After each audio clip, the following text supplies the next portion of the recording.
Now, if we're talking about the absolute best food to help you heal, repair, especially after exercise, but from anything like stress, trauma, surgery, hands down, the answer would be red meat. Now, I recently did a video talking about different proteins which are a little bit better for certain health conditions. Maybe something's better for anti-inflammatory, etc. But when we're talking about generalized healing and repair, animal meat, and specifically red meat, is at the top of the list. Because not only does red meat have the most protein, it also has some other amazing things that I'm going to share with you today, which is going to blow you away. Over 30 years of practice, I've never met one person who ever had an allergy to meat, okay?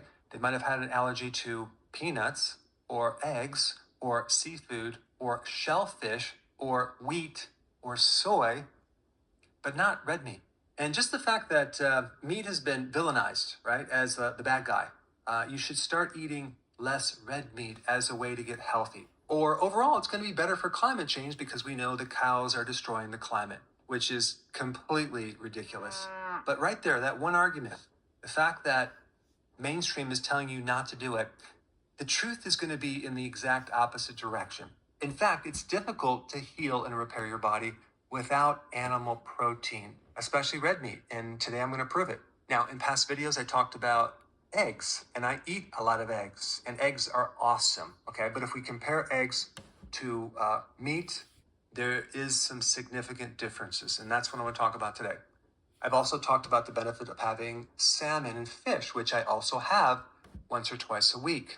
And salmon and sardines are very high in omega-3, which are good, but beef, red meat, has more protein and it has a lot of other things that can help you heal if we look at the whole picture. I will say, out of all the things that are involved in the healing process and the repair process, we need amino acids. We need bioavailable protein, which is going to be animal protein, and we need concentrated protein. And if we just compare red meat to eggs, red meat is twice as concentrated in amino acids. It also has 1.5 times greater iron, 2.2 times greater magnesium, 3.7 times greater amounts of zinc, and 50 times more vitamin B3 than eggs. It has double the amount of B1, 4 times the amount of B6, twice the amount of B12, and 4 times the amount of vitamin K, and 5 times the amount of omega-3 fatty acids. The ratios are going to be better. And of course, I'm not talking about processed meat from factory farms. I'm talking about grass-fed beef. Even if you compare that to chickens that are pasture-raised, they're still fed grains, which kind of throw off the omega-3 to omega-6 ratios. Now, that being said, eggs are also a good source of protein. But as a side note, beef liver has 73 times more vitamin A than eggs. Now, there's another nutrient that eggs have that's better than beef, and that would be choline. It has a little bit more than double the amount of B2 and a lot more folate. It has 12 times the amount of folate than in beef. Beef has something else that I think is like the X factor. Actually, it's 4 things I'm going to mention. And the first one is carnitine. It's this thing that helps transport fat into your cells, into the energy factory called the mitochondria, to help you get more energy. So without carnitine, the cells can't get energy from fat. Carnitine gives you that quick energy when you're exercising. And since we're talking about a really important transport of fuel to the mitochondria, that is essential for healing and repair of your tissues. So not only do we need all the essential amino acids as the raw material for proteins, not just for your muscles, but for all your biochemistry, we also need other things as well, like those vitamins I just mentioned, which are cofactors, but also the shuttle to allow this raw material to give our bodies energy. So if we compare like 100 grams of red meat versus 100 grams of eggs, the amount of carnitine would be like 150 milligrams versus only 7 milligrams for eggs. But as far as the food that has the most carnitine, it would be lamb. But beef is number 2. So this beef red meat is at the top of the list as far as giving you a good source of carnitine. Then we have creatine. Creatine gives us that quick energy. It can be used as fuel for very, very high, explosive, intense movements. Both exercise and physical activity needs this creatine. So this is why you see a lot of bodybuilders and weightlifters and people who do exercise taking this as a supplement. Well, guess what? Out of all the foods that you could possibly eat on planet Earth, red meat from beef has the highest amount of creatine. So creatine is just going to give you more energy to heal and repair from exercise. Now, the next compound I'm going to talk about, which, by the way, red meat from beef has the absolute highest source, is called carnosine. It buffers this pH, okay, from the lactic acid, the acidity in the muscle.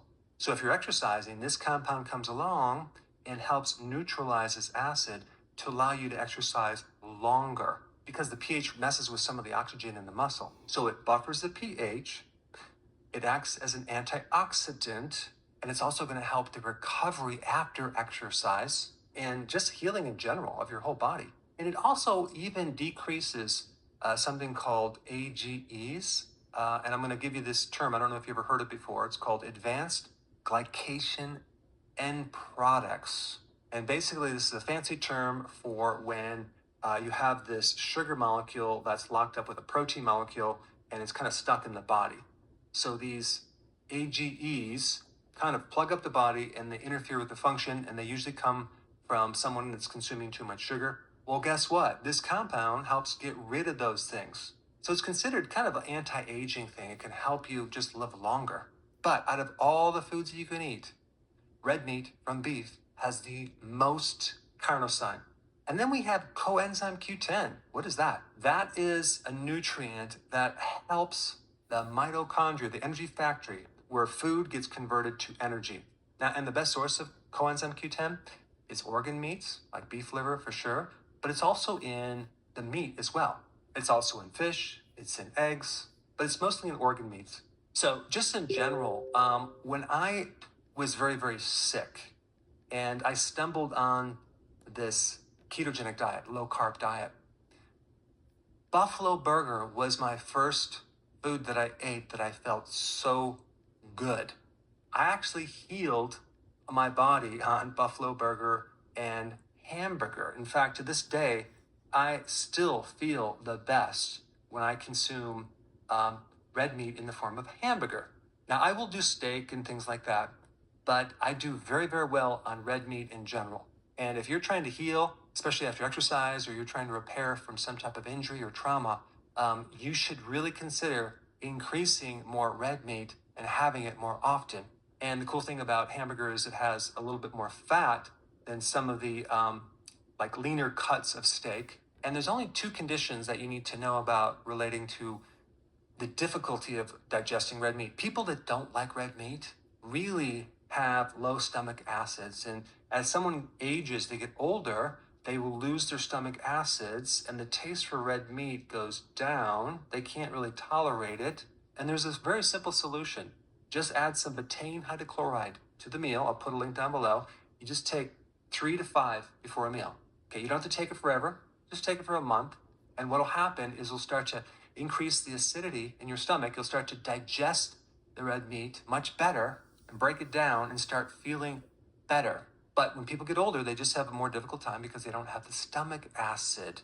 And they're also going to have, as a parallel thing, gas, more indigestion, definitely acid reflux, GERD. Those are all signs of low stomach acid. So instead of avoiding eating it, just fix the stomach's ability to digest it. And the one last point, there is a certain genetic condition where someone has a hard time getting rid of iron. They tend to accumulate iron. And so if that is you, then maybe red meat is not the answer. You would want to do maybe poultry or maybe eggs, different protein sources that have lower amounts of iron. But for everyone else, I highly recommend red meat. Even if you're going through a menstrual cycle and you're losing blood, boy, red meat is going to be the best way to fix it because you're probably slightly anemic, and red meat has the best iron and B12 in the best forms. So I hope I've given you more than enough information to try this out to see if it helps you. But I consume a lot of red meat in the form of hamburger on a regular basis. And of course, I kind of am lucky because I get it from my own farm, but you can go get it from the farmer's market, or you can get it online from various sources as well. Like one good source would be US Wellness Meats. I'll put a link down below for them as well. But if you have not seen my video on protein related to other specific body conditions, I put that up right here. Check it out.